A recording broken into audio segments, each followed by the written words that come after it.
Bénissons Dieu.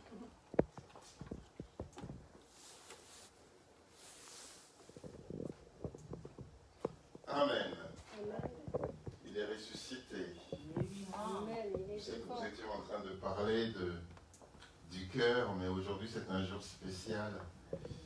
Nous célébrons la résurrection de Christ. Le monde, l'Église, célèbre la résurrection de Christ aujourd'hui.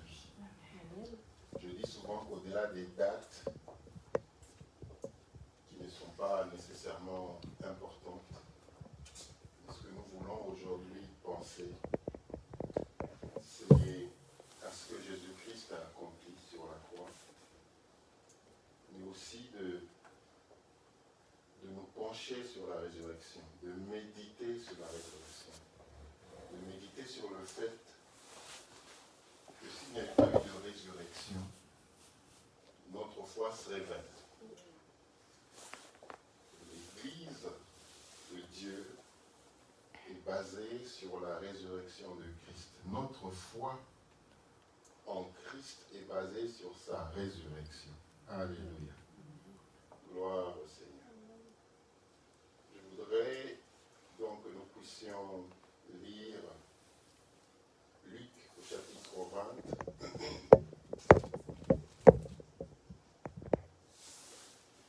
Au chapitre 20.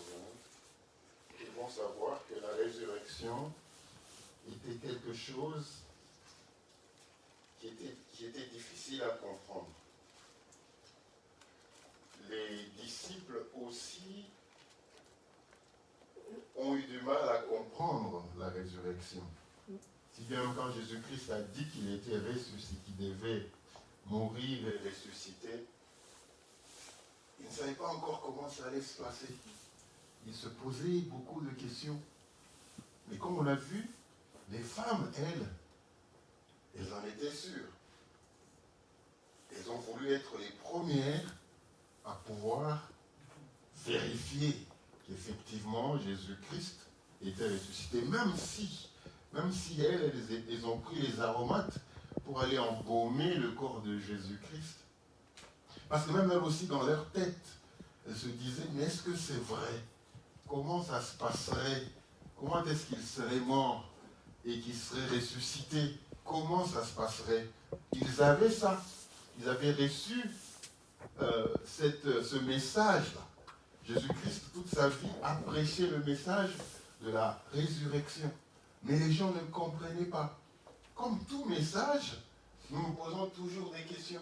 Et d'ailleurs, même l'Église aujourd'hui, quel que soit le message, nous nous posons toujours des questions. Est-ce que c'est vrai? Pourquoi est-ce que je ne vois pas ça? Pourquoi est-ce que oui, la Bible dit ça, c'est vrai? C'est écrit dans la Bible.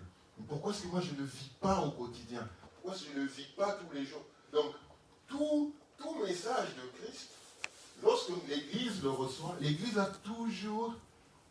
se pose toujours des questions. Mais ce n'est pas d'aujourd'hui. Même du temps des disciples, quand ils disaient qu'il fallait qu'ils meurent, qu'ils soient enterrés, qu'ils ressuscitent, se posaient la question de savoir, mais est-ce que, même s'ils avaient la foi, mais ils se disaient, non, mais nous, quand on le verra vraiment, quand on verra vraiment qu'il est ressuscité, alors, nous allons pouvoir croire. Parce que l'homme, ou le chrétien, aujourd'hui, même quand nous disons que nous avons la foi, mais nous voulons quand même voir se passer. Nous voulons quand même voir de nos yeux. En fait, en chacun d'entre nous est caché un peu le Thomas qui veut toucher pour voir, qui veut vraiment être capable de dire oui, mes yeux ont vu et donc maintenant je crois. Mes yeux ont vu, maintenant je crois. Ce n'est pas cette foi-là que le Seigneur voudrait. Le Seigneur voudrait que nous ayons une foi sans voir. Une foi, heureux ceux qui croient sans avoir vu. Ça c'est ça la foi que Dieu attend de nous. Mais c'est difficile parce que nous tous, toutes les paroles de la Bible, tant qu'elles ne sont pas encore accomplies, tant qu'elles ne se sont pas encore accomplies, eh bien nous avons toujours au-dedans de nous, même si nous pouvons dire que nous croyons en Dieu, nous sommes des chrétiens, mais il y a toujours un peu en nous ce petit doute qui fait qu'il faudra vraiment que nous puissions voir pour que nous puissions finalement croire. Alors que le Seigneur Jésus-Christ voudrait que nous puissions croire avant d'avoir vu. Pourquoi j'aime bien, on est en train de parler de la résurrection aujourd'hui, mais et on parle aussi des femmes. Il y a une femme dont j'admire la foi. Alléluia. J'admire la foi. On est toujours dans Luc, mais lorsqu'on lui a annoncé qu'elle allait porter un fils, lorsque l'ange est venu lui dire même la manière dont elle allait être enceinte, elle n'a pas douté dans son cœur. Elle n'a pas douté dans son cœur. Elle n'a pas dit non, non, non, non, non, non. Il faudra que je voie d'abord pour que je puisse croire. Non. Elle a accepté ça. Elle a dit au verset 45 de Luc au chapitre 1er, heureuse celle qui a cru, parce que les choses qui lui ont été dites de la part du Seigneur auront leur accomplissement. Elle n'a pas dit heureuse. Je suis dans Luc au chapitre 1er, verset 45. Elle dit heureuse celle qui a cru, parce que les choses qui lui ont été dites de la part du Seigneur auront leur accomplissement. Elle n'a pas dit les choses qui lui ont été dites se sont accomplies. Ça veut dire que ça, ce n'est pas une déclaration de sa foi après avoir vu. Ce n'est pas une déclaration de sa foi après avoir vu. Elle a entendu la parole de Dieu, elle a entendu la promesse, et dans son cœur, elle a dit, heureuse celle qui a cru. Parce que les choses qui lui ont été dites de la part du Seigneur auront leur accomplissement. Alléluia.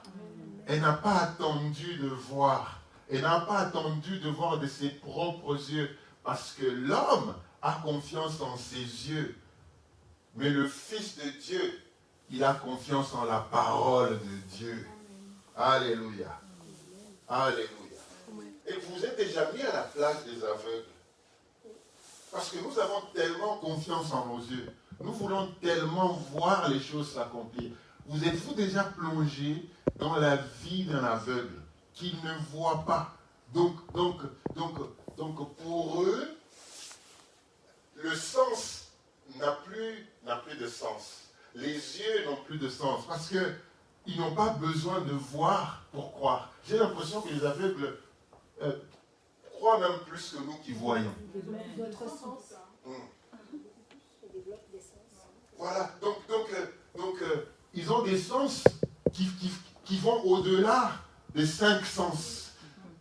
Au-delà de 5 sens. C'est-à-dire qu'il y a autre chose que ces gens-là ont, de pouvoir se dire, non, là, j'ai l'impression qu'il y a autre chose. Il y a autre chose. Ils ont beaucoup plus de foi que nous. Et même quand ils marchent, j'en vois qui ont un chien. Le chien, ils sont en train de marcher avec un chien. Et ils savent où ils vont. Ils savent où ils vont, mais avec un chien. Des fois, nous avons les yeux, nous ne savons pas où nous allons. Nous voyons, mais nous ne savons pas où nous allons. Le fait d'être dépourvu des yeux et de vivre quand même, et d'arriver à réaliser des choses. Ces gens-là, je pense qu'eux peuvent croire facilement en Dieu que nous. Parce que nous avons tellement d'essence qui font que nous croyons que quand nous avons vu, ce que nous voyons, c'est ça qui est vrai. Non, heureuse celle qui a cru. parce que les choses qui lui ont été dites de la part du Seigneur auront leur accomplissement. Donc, les disciples, tous ceux qui étaient avec Jésus-Christ, avaient entendu parler de la résurrection, mais ne croyaient pas vraiment, n'avaient pas vraiment cette certitude que, effectivement, les choses allaient se passer comme ça.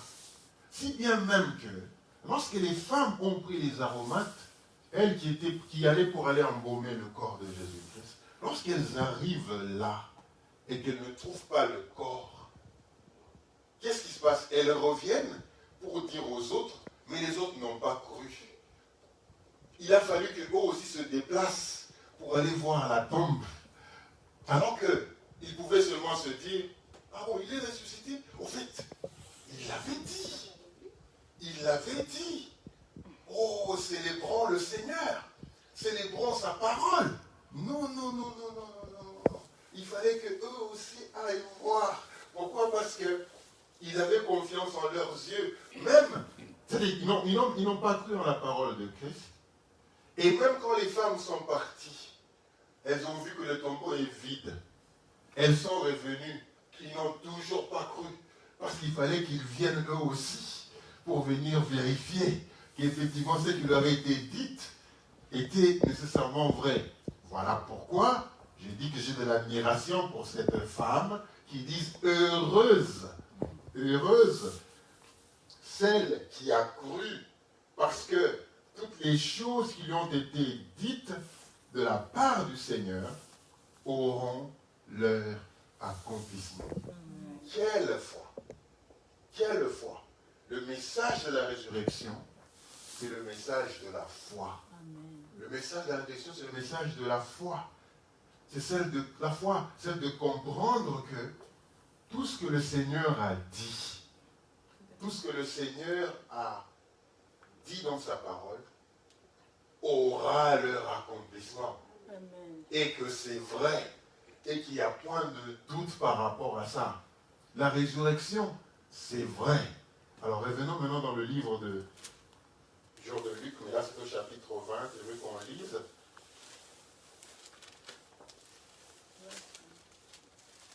« 35 à 38.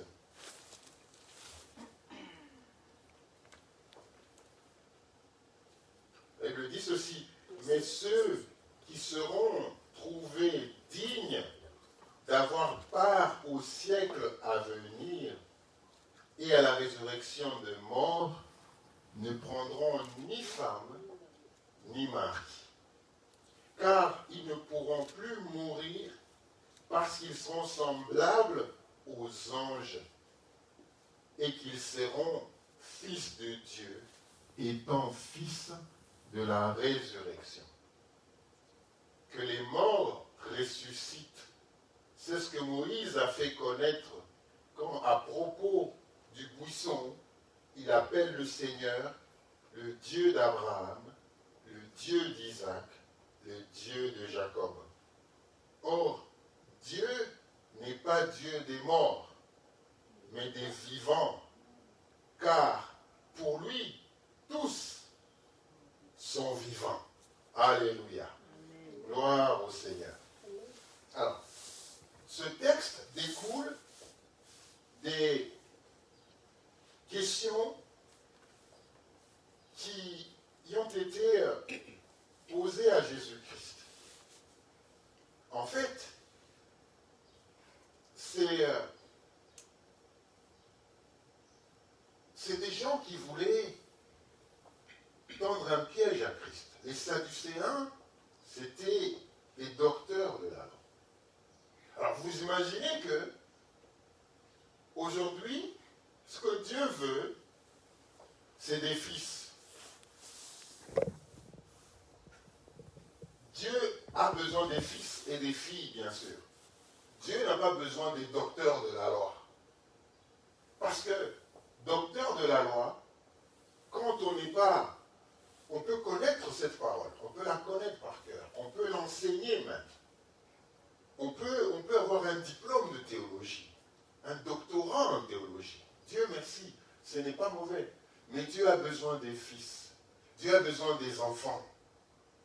Dieu n'a pas besoin des connaisseurs. Il a besoin, même si on connaît, mais que l'on soit fils. Ça veut dire que l'on puisse être capable de s'humilier devant lui. Que l'on puisse être capable de faire sa volonté. Que l'on puisse être capable... Quand tu as un fils, ou quand tu as une fille, toi tu es un père, tu lui dis de faire des choses et il ne veut pas faire. Tu lui dis de faire ceci, il ne veut pas faire. Tu lui dis d'aller là-bas, il ne veut pas aller. Tu lui dis de venir ici, il ne veut pas venir. Tu lui dis, tu vas te poser la question, mais qu'est-ce que j'ai fait à cet enfant pour qu'il ne comprenne pas? Et on a compris qu'un enfant qui ne suit pas ce que le parent lui dise, finit toujours mal.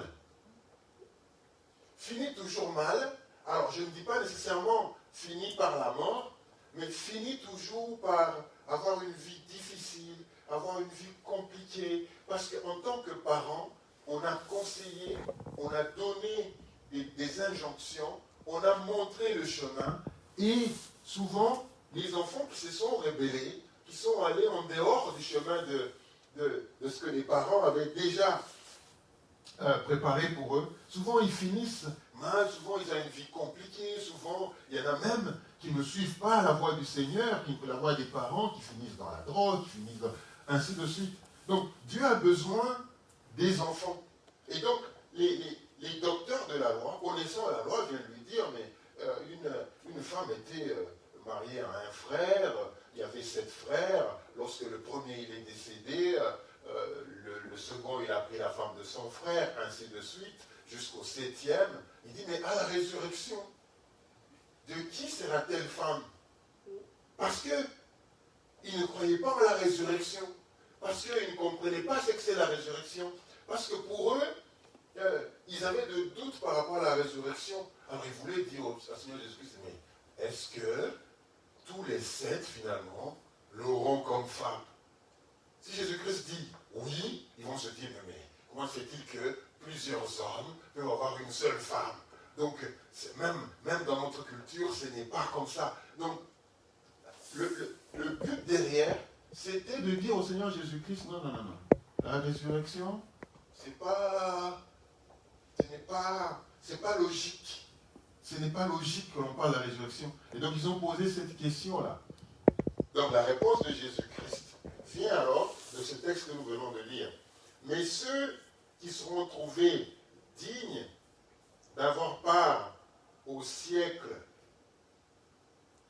à venir et à la résurrection des morts ne prendront ni femme ni mari. Donc, en d'autres termes,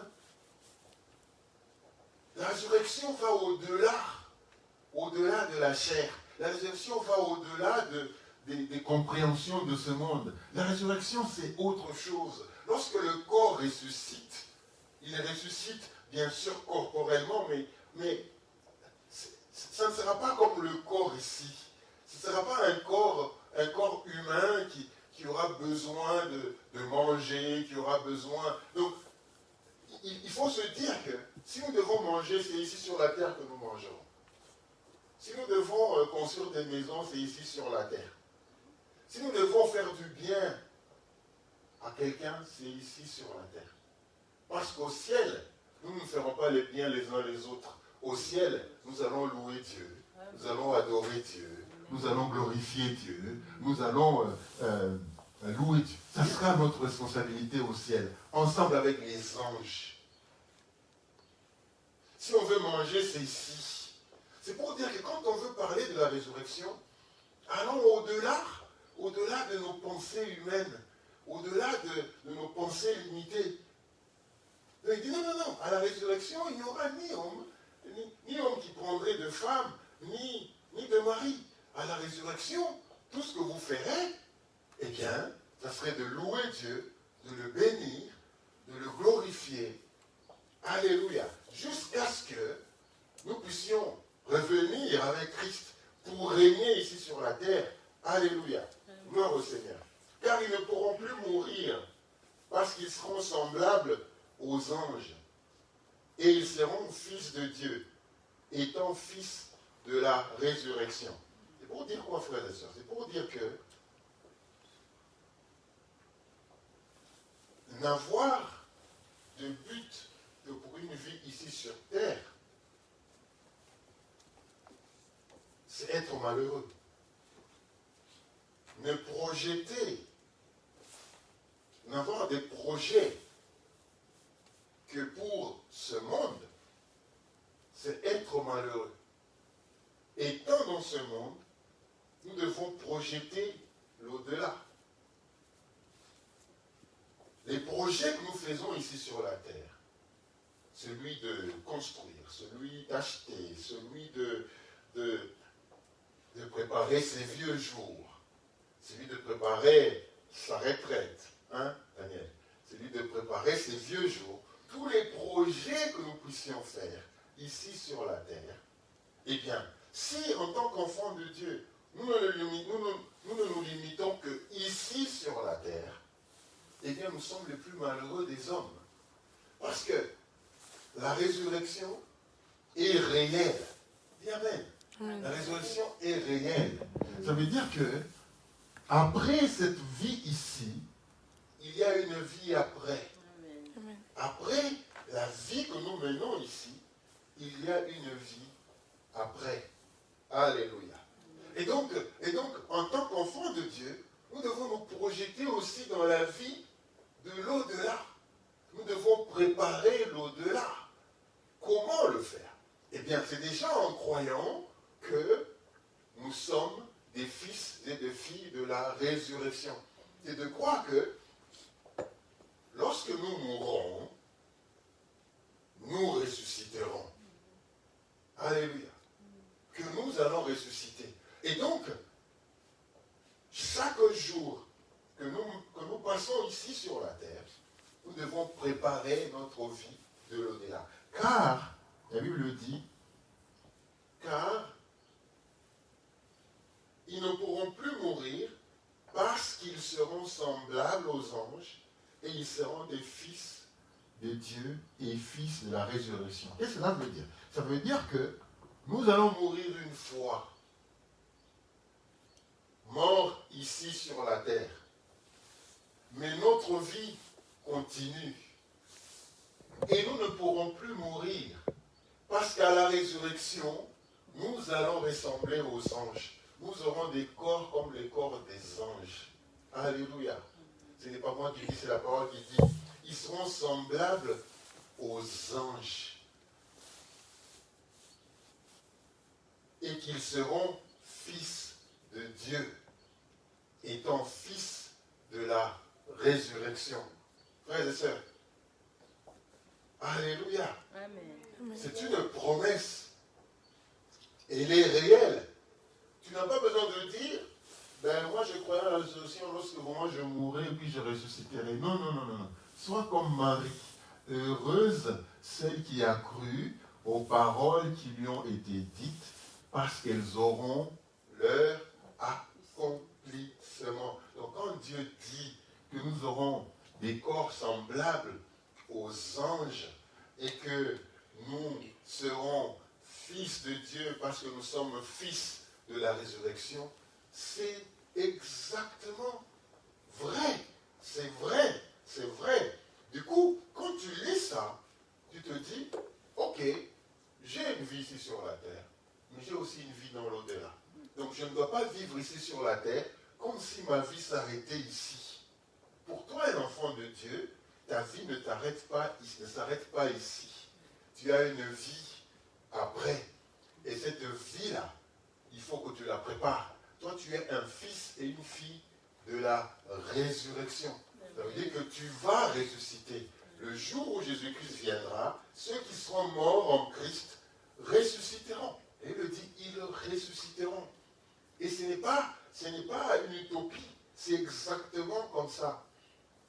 Ça veut dire qu'un enfant de Dieu doit savoir que le jour où il meurt, eh bien, le jour où Jésus-Christ viendra, eh bien, il ressuscitera.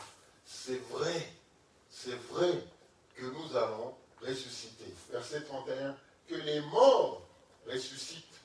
C'est ce que Moïse a fait connaître quand, à propos du buisson, il appelle le Seigneur le Dieu d'Abraham, le Dieu d'Isaac et le Dieu de Jacob. Pourquoi? Parce qu'Abraham n'est pas mort. Parce que Isaac n'est pas mort. Parce que Jacob n'est pas mort. Frères et sœurs, ils ne sont pas morts. Quand on dit Dieu d'Isaac, ou Dieu d'Abraham, Dieu d'Isaac, Dieu de Jacob, on n'est pas en train d'appeler la mémoire des morts. Je vois des frères en Christ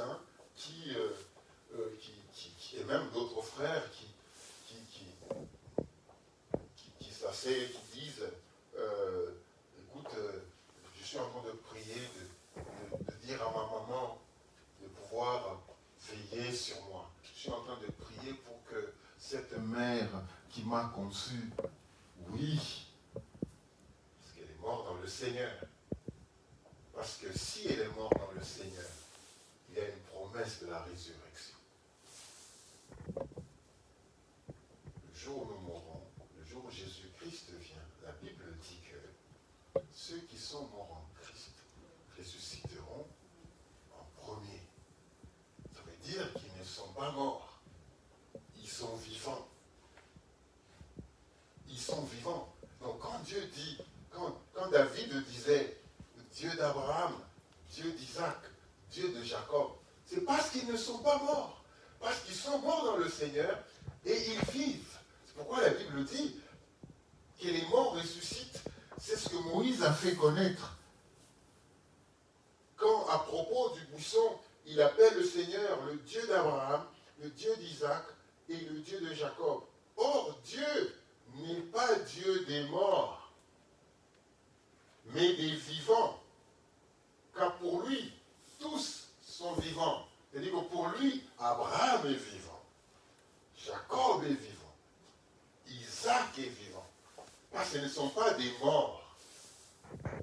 Tous, il me dit, ils vivent. Ceux qui meurent en Christ ne sont pas morts. Ils vivent. Ils vivent. Ceux qui meurent en Christ, qui meurent en Christ, ne sont pas morts. Ils vivent. C'est ça que nous devons comprendre. Lorsque nous sommes en Christ, lorsque nous louons Dieu, lorsque nous sommes ses enfants, nous ne sommes pas morts. Et donc, la mort ne peut pas nous faire peur. La Bible dit que lorsque Jésus-Christ est allé sur la croix, il a brisé la puissance de la mort. Il a brisé la puissance du péché, en sorte que la mort n'est plus mort. Pour un enfant de Dieu, la mort n'est plus mort. Pour un enfant de Dieu qui meurt, pour nous c'est la joie. Parce que nous savons qu'il n'est pas mort. Nous savons qu'il va attendre la résurrection. Nous savons qu'il passe de ce monde à l'autre monde. Du coup, nous ne devons pas avoir peur de la mort. En fait, nous devons être morts, nous devons être prêts tout le temps. Tout le temps, nous devons être prêts. Nous devons affronter la mort. Nous ne devons pas avoir peur de la mort. Bien sûr, je ne veux pas dire que tu vas aller te jeter sur le rail pendant que le train est en train de passer. Il n'y a pas très longtemps, je venais de Paris et puis on entend le train qui veut même presque dérailler et puis le train s'arrête. On dit non mais il y a eu accident d'homme. C'est quoi ça, accident d'homme? Non, mais il y a quelqu'un qui s'est jeté sur les rails. C'est pas de cette mort-là. Non, comme j'ai pas peur de la mort, allez, je vais me jeter sur les rails comme ça. Non. Non, ce n'est pas cette mort-là que nous devons nous donner nous-mêmes. Mais lorsque la mort frappe à la porte, lorsque c'est le moment, on doit affronter ça avec joie, parce qu'on est dans le Seigneur. On dit que non, là je ne suis pas mort. Là, je vais de l'autre côté, du côté où on m'attend. Alléluia. Gloire au Seigneur. Or, Dieu n'est pas le Dieu des morts, mais des vivants, car pour lui, tous sont vivants. Amen. Gloire au Seigneur. Je voudrais que nous puissions lire Philippiens 3.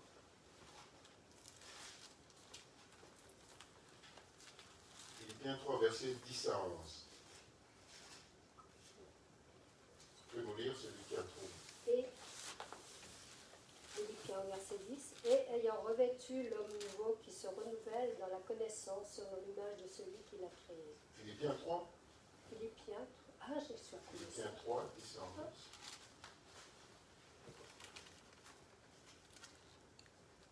Je l'avais, il est parti. Je lis au nom de Jésus. Amen. Afin de connaître Christ et la puissance de la résurrection et de la communion de ses souffrances en devenant conforme à lui dans sa mort pour parvenir. Si je puis à la résurrection d'entre les morts, ce n'est pas que j'ai déjà remporté le prix ou que j'ai déjà atteint la perfection, mais je cours pour tâcher de les saisir, puisque moi aussi j'ai été saisi par Jésus. Amen. Ainsi je connaîtrai Christ et la puissance de sa résurrection. Nous comprenons que il y a de la puissance dans la résurrection de Christ. Ainsi je connaîtrai Christ et la puissance de sa résurrection. Ça veut dire qu'il y a la connaissance de Christ, mais il y a aussi pratiquement de connaître la puissance de sa résurrection. Cette puissance qui a anéanti la puissance de la mort, cette puissance qui a anéanti la puissance du péché, cette puissance qui a anéanti la puissance de la maladie, de la souffrance, de la douleur. Frères et sœurs, par la résurrection, Dieu nous donne accès à la puissance de la résurrection de Christ. Parce que, comme nous mourrons avec lui, et nous ressuscitons avec lui, eh bien nous sommes donc détenteurs de cette puissance. Ça veut dire quoi? Ça veut dire que même la maladie dans le corps, nous croyons à la puissance de Christ qui a brisé la puissance de la maladie.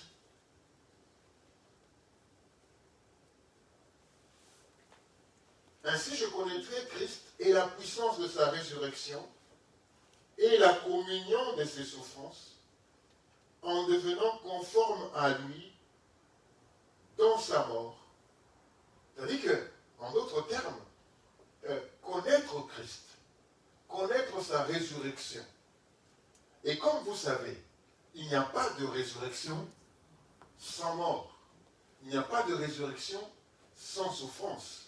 C'est-à-dire que si, frères et sœurs, tu connais la souffrance, parce que tu sers Christ, si tu n'es pas comprise par les gens qui sont autour de toi, parce que tu sers Christ, et peut-être que ça, c'est objet de souffrance pour toi. Si tu n'es pas comprise par ta famille, parce que tu sers Christ, si les gens autour de toi pensent que tu perds du temps, que tu perds ton temps, parce que tu sers Christ, si tu es maltraité parce que tu sers Christ, si sur ton lieu de travail, tu es maltraité parce que tu sers Christ, si les gens te veulent du mal juste parce que tu sers Christ, tu es en train de participer aux souffrances de Jésus-Christ. Et donc, à ce moment-là, ce que la parole de Dieu est en train de dire ici, si un voleur souffre parce qu'il vole, si un meurtrier a souffert parce qu'il a tué, il n'y a pas de grâce à cela. Si tu souffres, toi, enfant de Dieu, parce que tu as commis le péché, si tu souffres parce que tu as volé, si tu souffres parce que tu t'es mis dans des mauvaises situations toi-même, il n'y a pas de grâce à cela. Par contre, si tu souffres parce que tu as servi Christ, si tu souffres parce que tu es serviteur ou servante de Christ, si tu souffres parce que on te voit bénir Dieu, on te voit soutenir l'œuvre de Dieu, on te voit donner ton temps pour l'œuvre de Dieu, on te voit donner tes moyens pour l'œuvre de Dieu. Si tu souffres à cause de cela, alors tu participes à la souffrance de Christ. Et donc, la Bible dit, ainsi je connaîtrai Christ et la puissance de sa résurrection et la communion de ses souffrances, c'est-à-dire que ces souffrances deviennent miennes. Je participe à ces souffrances. Je souffre à cause de Christ. Alors à ce moment-là, et il le dit, en devenant conforme à lui dans sa mort, pour parvenir, si je puis, à la résurrection d'entre les morts. L'apôtre Paul savait que on pouvait servir Dieu, on pouvait être enfant de Dieu, mais ne pas parvenir à la résurrection de Christ ou à la résurrection des morts. C'est-à-dire que tous, enfants de Dieu, ne connaîtront pas la résurrection. J'ai quand même une question. Quand la Bible dit, le jour du jugement, il ressuscitera les vivants et les morts. Donc, alors qu'est-ce que je dois comprendre? Les vivants, je comprends ceux qui sont sauvés, mais il les ressuscite aussi, puisque la Bible dit, il ressuscitera les vivants et les morts. Alors là, je voudrais comprendre, parce que souvent on me pose la question, mais les chrétiens qui sont morts, ils sont où? Ils sont morts ou ils sont vivants? Ils les ressuscitent? Alors, déjà, il faut comprendre une chose. La Bible dit que à la première venue de Christ, ceux qui sont morts en Christ ressusciteront en premier. Et ceux qui seront vivants, mais qui seront en Christ, ils ne mourront pas. Oui, ils seront amenés avec lui. Alors, quand tu dis, où est-ce que ceux qui meurent, où est-ce qu'ils sont? Oui, parce que tout à l'heure tu disais le Dieu d'Abraham, d'Isaac et de Jacob, Dieu est le Dieu des vivants, ils ne sont pas morts. Mais alors, pour moi, je comprends qu'ils sont morts, mais qu'ils sont ressuscités. Voilà. Alors, ce qu'il faut comprendre, c'est que lorsque nous mourrons, ce corps ici meurt. Ce corps ici meurt. Lorsqu'on parle de la résurrection, ça sera la résurrection de ce corps. La Bible dit que le corps, il est semé incorruptible, il est semé corruptible, il ressuscite incorruptible. Ça veut dire que, comme nous, enfants de Dieu, lorsque nous mourrons, ce corps, parce que c'est un corps de péché, parce que le corps retournera à la terre, eh bien, lorsque nous mourons, le corps meurt. Mais l'homme ne meurt pas, parce que l'homme, c'est l'esprit. Elle me dit, en réalité, dans l'homme, c'est l'esprit, qui est le souffle du Dieu Tout-Puissant, qui donne l'intelligence. L'homme, c'est l'esprit et l'âme qui vivent dans un corps. Donc, lorsque nous mourons, le corps meurt, mais l'esprit ne meurt pas. Oui, mais comme on dit, il ressuscite les vivants. Il ressuscite aussi les vivants. Il faut que tu cherches le verset. Il faut que tu cherches le verset. C'est mieux de chercher le verset.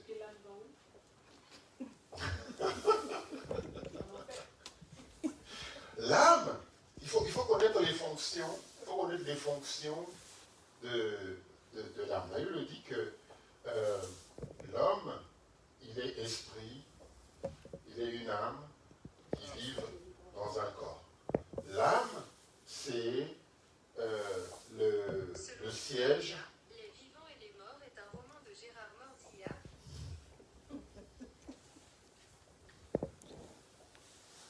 Amen. Gloire au Seigneur. Gloire au Seigneur. Nous terminons et puis nous continuons notre discussion après. J'arrête avant, comme ça on va répondre à vos questions. Alléluia. Gloire au Seigneur. Je voudrais qu'on lise un autre verset pour continuer avec Éphésiens 1. Tu gardes tes questions, Daniel, on en discute après. On termine le culte. Éphésiens 1, versets 19 à 20. Je lis au nom de Jésus. Et quelle est envers nous qui croyons l'infinie grandeur de sa puissance, se manifestant avec efficacité par la vertu de sa force. Il a déployé en Christ en les ressuscitant des morts et en les faisant asseoir à sa droite dans les lieux célestes. 21. Amen. Amen. Donc, nous avons vu dans Philippiens 3 que ainsi je connaîtrai Christ et la puissance de sa résurrection. Donc, il y a une puissance dans la résurrection de Christ. Cette puissance, il faut arriver à la connaître. Cette puissance, il faut arriver à la saisir. Cette puissance, il faut arriver à vivre de cette puissance. Il faut arriver à l'utiliser, à savoir que dans la résurrection de Christ, il y a cette puissance. Et donc, quand nous venons ici, dans Éphésiens 1, verset 19, il le dit, « Et quelle est envers nous qui croyons l'infinie grandeur de sa puissance ?» C'est-à-dire qu'il faut la saisir. Il faut savoir que cette puissance est là. Donc, quelle est envers nous qui croyons l'infinie grandeur de sa puissance, se manifestant avec efficacité par la vertu de sa force. Et là, il le dit, cette puissance, cette infinie grandeur de sa puissance, verset 20, il l'a déployée en Christ. Il l'a déployée en Christ en le ressuscitant des morts et en le faisant asseoir à sa droite dans les lieux célestes. Donc, cette puissance de la résurrection, Dieu l'a déployée en Christ. Cette infinie grandeur, Dieu l'a déployée en Christ en le ressuscitant. Donc, la résurrection a une puissance. Et cette puissance que Dieu a déployée en Christ, et il le dit que cette puissance, il l'a mise au-dessus de toute domination, de toute autorité, de toute puissance, de toute dignité, de tout nom qui peut être nommé non seulement dans le siècle présent, mais encore dans le siècle à venir.